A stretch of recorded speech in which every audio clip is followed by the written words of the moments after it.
Bien, nous voici donc sur un nouveau tuto pour apprendre à calculer des multiplications avec la méthode japonaise qui a l'avantage de ne pas avoir besoin de poser nos calculs. Pour ce faire, on va faire un exemple avec 12 multiplié par 23. J'ai mis pour l'instant un système de couleurs pour vous montrer la méthodologie. Ensuite, on pourra s'en passer.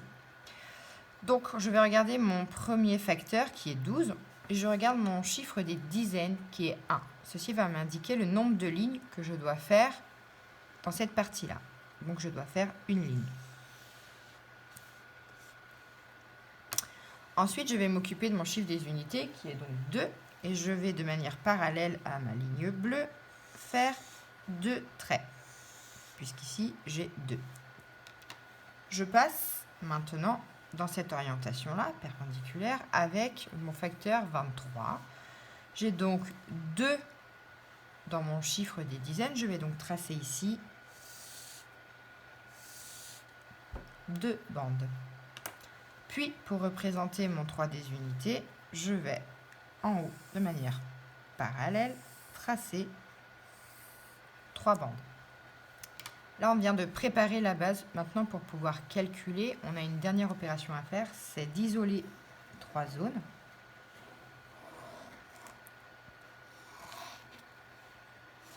Dans ces zones-là, vous voyez que je prends évidemment les nœuds, les rencontres, les quadrillages que vont former la rencontre des lignes. Je prends un stylo rouge et je vais compter combien il y a de nœuds, combien de fois se rencontrent les deux lignes. Donc ici, 1, 2, 3, 4, 5, 6. Ce qui va m'indiquer mon résultat. C'est d'ailleurs par ici que je vais commencer.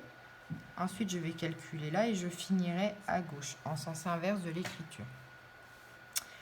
Je calcule dans la zone B tous les nœuds. Donc 1, 2, 3, 4, 5, 6, 7. J'ai donc 7 en résultat.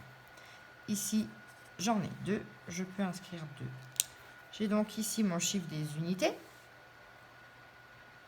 mon chiffre des dizaines et mon chiffre des centaines. Mon résultat de 12 fois 23 est 276. Ce qui est important, c'est de se rappeler que on commence par les éléments de gauche dans notre multiplication. Les dizaines sont en haut, les unités en bas. Ensuite, sur la partie droite, mon facteur de droite, je positionne d'abord mes dizaines en bas, mes unités en haut. Et enfin, je cloisonne en 2 ou 3 parties. Je calcule le nombre de nœuds et j'ai mon résultat de ma multiplication. À vous de jouer!